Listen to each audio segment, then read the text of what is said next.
So today, we're going to learn how to find something called the limiting reagent, which is also sometimes called the limiting reactant. Okay, so in your notes, you can call it reagent or reactant. Okay, you'll see it as either or. Okay, and so the limiting reagent or reactant, it's the reactant that runs out first. Okay, so like for our warm up, what ingredient ran out first? Cheese. Okay, the cheese. The reason why we call it the limiting reactant is it's going to limit how much product you can make. So if you ran out of cheese, could you make any more cheeseburgers?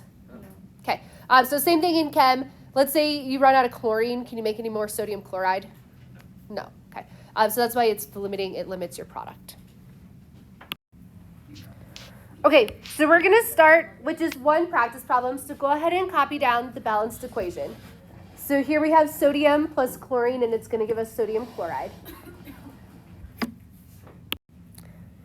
Okay, and then we have 6.7 moles of sodium, and it reacts with 3.20 moles of chlorine. The first thing we're going to answer is what is the limiting reagent. So we're going to start just like we did the other problems. So we're just going to write down the information that's given to us. So what's the first number given to you? Okay, so 6.7 moles, and it's of the sodium. So underneath sodium, I'm going to write 6.7 moles. And then what's the second number given to you?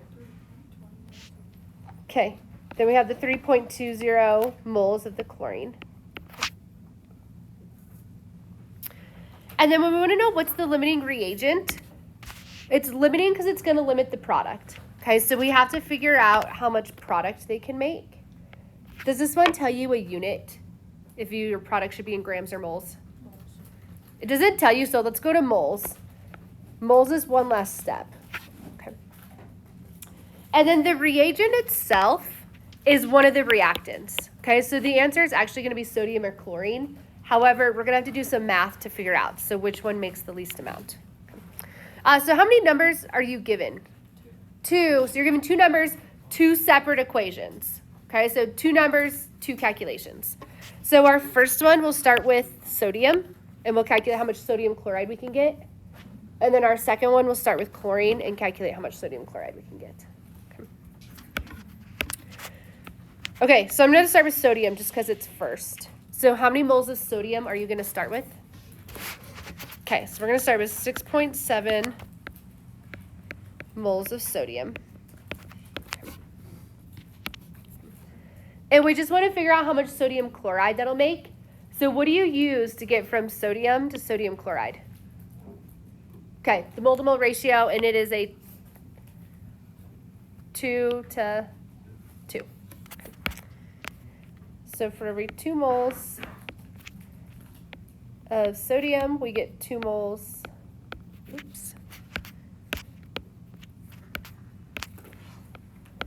2 moles of sodium chloride. What's 6.7 times 2 divided by 2? Still 6.7. Okay. So we can get 6.7 moles of NaCl.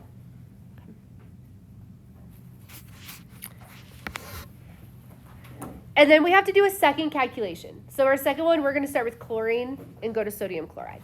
Okay.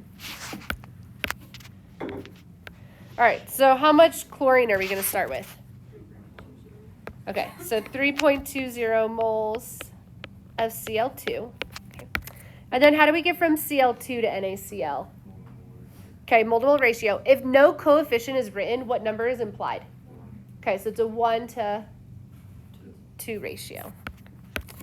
Okay, if chlorine is up top, chlorine has to go in the bottom. So 1 mole of Cl2 gives us 2 moles of NaCl. So then this time, what's 3.20 times 2? Okay, so we get 6.40 moles of sodium chloride. Okay, so now we have 2 numbers, correct? So we just have to make some sense out of it. Can you make the higher number or the lower number? Always the lower number. Okay, so you can only end with that much sodium chloride. Okay. However, the question we're answering right now is which is the limiting reagent. So this time we're not looking for a number, we're looking for a word. So is it the sodium or the chlorine? Okay, it's going to be the chlorine. So whichever one is tied to that smaller number. Okay. So the answer we're looking for this one is just a chemical. So the limiting reagent is chlorine. Okay, so now same equation, same numbers. So just question 2 is how many moles of NaCl are produced? On the previous page, was it 6.7? Okay, so your options were 6.7 or 6.40. Okay, how do you know which one of those is the correct answer? Okay, the lower one. So you can always make the least amount. So it's this one. So you can only make 6.40 moles of NaCl.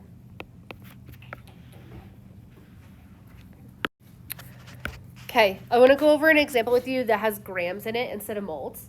So go ahead and copy down this equation at the top.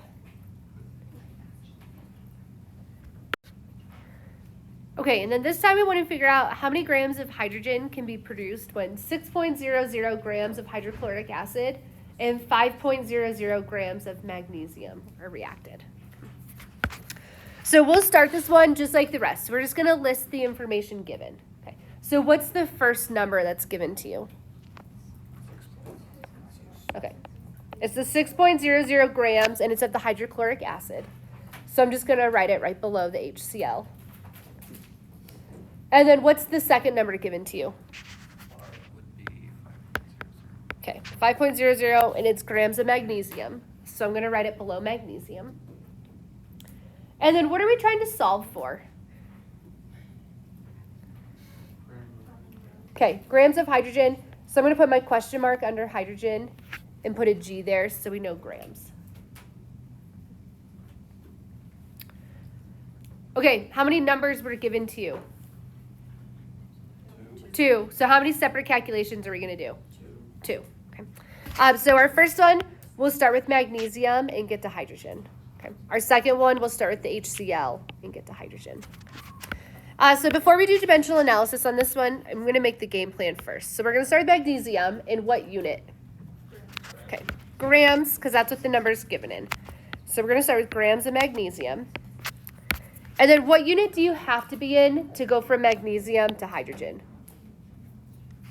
Okay, moles. So we're going to convert it into moles of magnesium.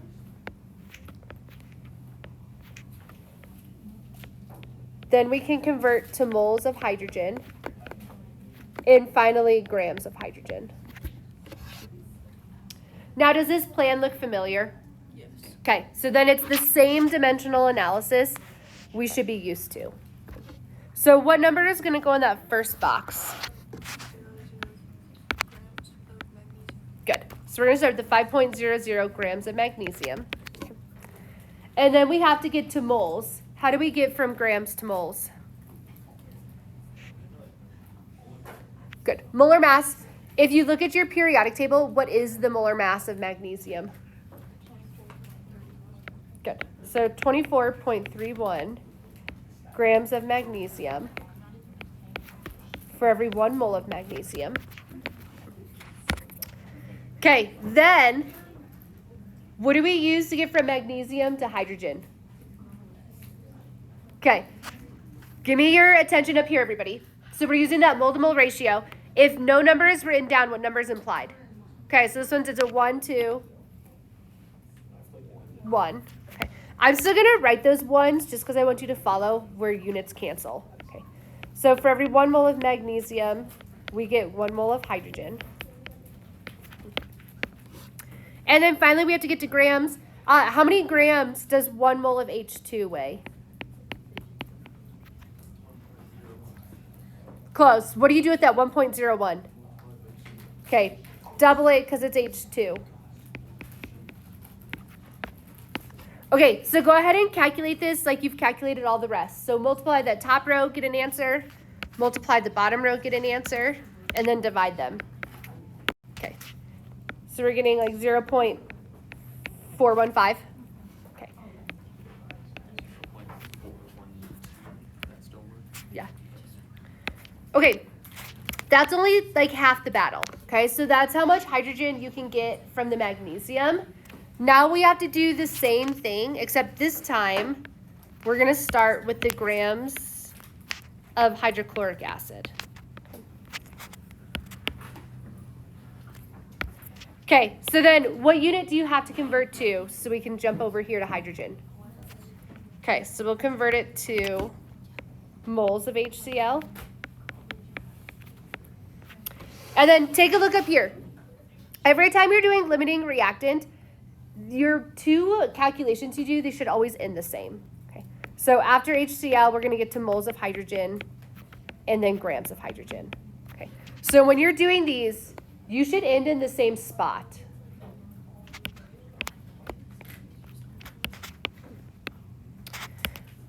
Okay, so now this time, what number are you going to start with?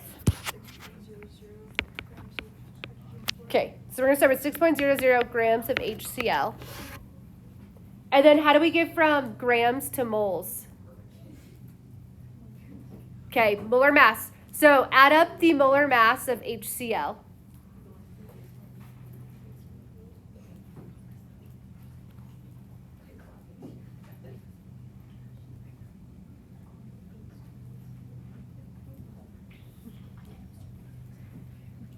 Okay, what are we getting for HCl? What's the molar mass? Good. Okay, so we get 36.46 grams of HCl for every 1 mole.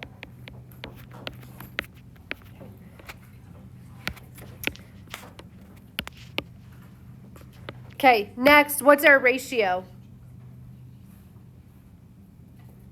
2 to 1. Okay. So we have a 2 to 1 ratio. So for every 2 moles of HCl, we're going to get 1 mole of hydrogen. And then finally, we have to get it back to grams. 1 mole of hydrogen is 2.02 grams. Okay. And again, one thing to check for. So everyone, look up here. When you do these, your final box should be identical in both calculations. Okay. And does this final box, do these two look identical? Okay, so whenever you're doing limiting reactant, your final box needs to be identical, or else that should be a clue that you made some sort of error. And then once you're set up, go ahead and calculate your final answer.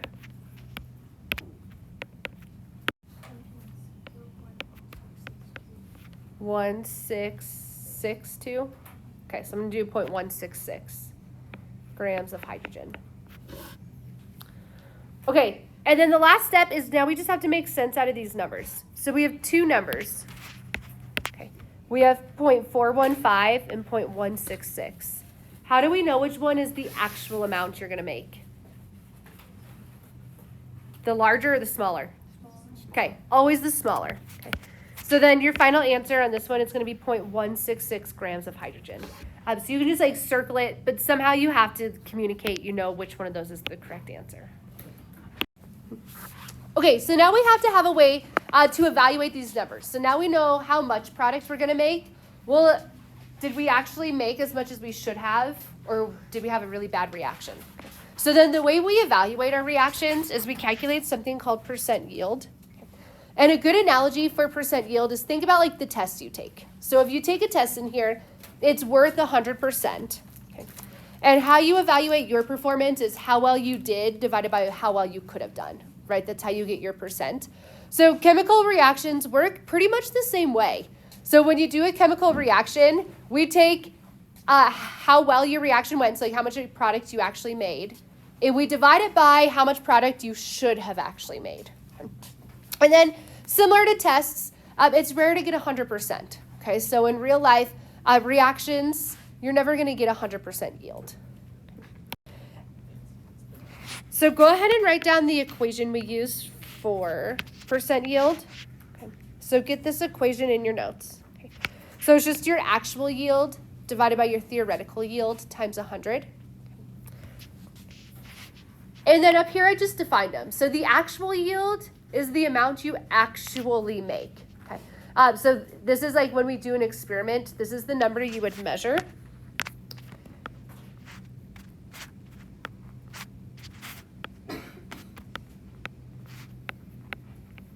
Okay, so in real life, you would measure this number, or if you're looking at a worksheet, this number is going to be given to you.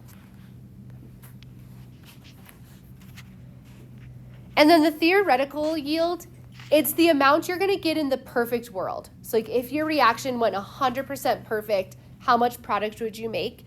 This one you get using stoichiometry, or you're going to have to calculate this number every single time. Okay.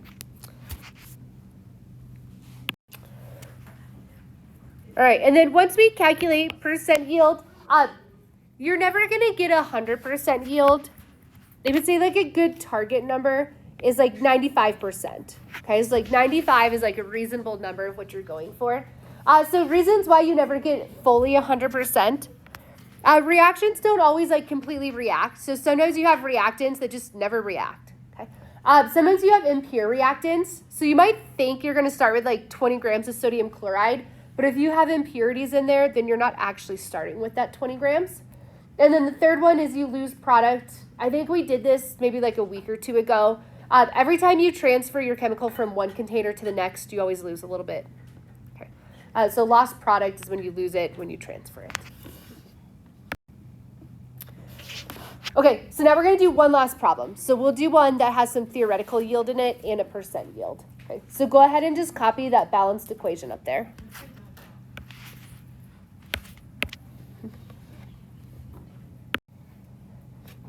So this time we're going to figure out what is the percent yield of this reaction if 24.80 grams of calcium carbonate is heated to give 13.1 grams of calcium oxide. So first, we just kind of have to make sense of these numbers here.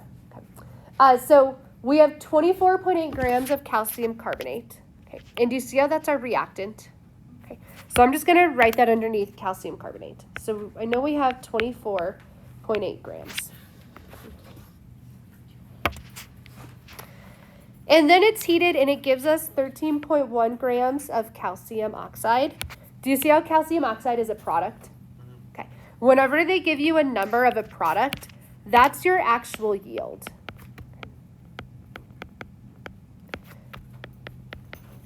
So if we were to actually do this reaction in real life, you would measure that number on your own. But since it's like a word problem given to you on paper, that number is given to you. Okay. So go ahead and write 13.1 down and somehow identify it. This is your actual yield. So then if you look at our equation for percent yield, it's our actual divided by the theoretical. You always calculate the theoretical, so we'll have to calculate that. And if it's calcium oxide, that's the product given. That's what we need to calculate. Okay. So I'm going to put the question mark under calcium oxide. Okay. If your actual yield is given in the unit of grams, what unit does your theoretical yield need to be in? Grams. So you're going to just leave this 13.1 kind of alone for a little bit. We're going to circle back to this, but for right now, you're going to ignore 13.1. Okay.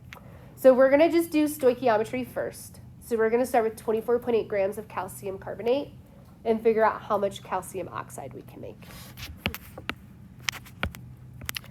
Okay, so again, if we need the plan, we're going to start with grams of calcium carbonate. And then what unit do you need to convert that to? Moles every time. So then we have to convert it to moles of calcium carbonate. Then we can get to moles of calcium oxide. And then finally, we can get to grams of calcium oxide.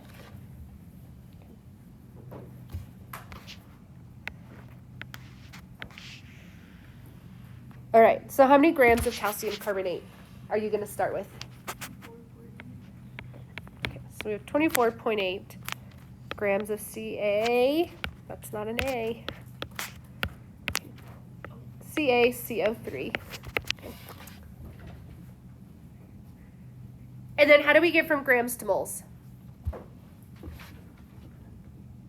Okay, molar mass. So go ahead and add up the molar mass of CaCO3.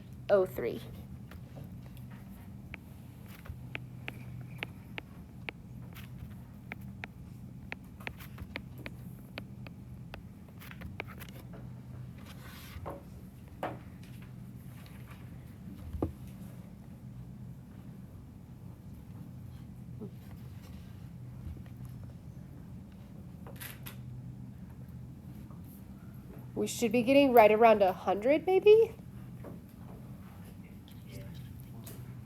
Okay, 100. What's your decimal? 0.09. Thank you. Okay, then how do we get from the calcium carbonate to calcium oxide? What do we use? Okay, that multiple ratio. If no coefficient's written, what number is implied? Okay, so even though it's 1 to 1, I'm going to write those because I want you to see how those units cancel. So every 1 mole of CaCO3, we get 1 mole of CaO. And then finally, we have to get it back to grams. So for every 1 mole of CaO, let's add up how many grams it'll weigh. So add up calcium plus oxygen.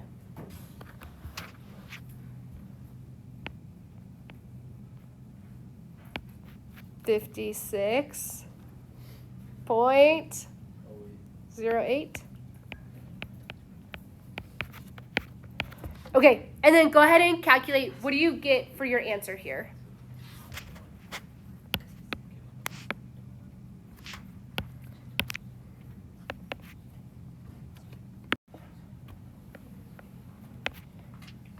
$13.89. Okay, I'm just going to round that to 13.9.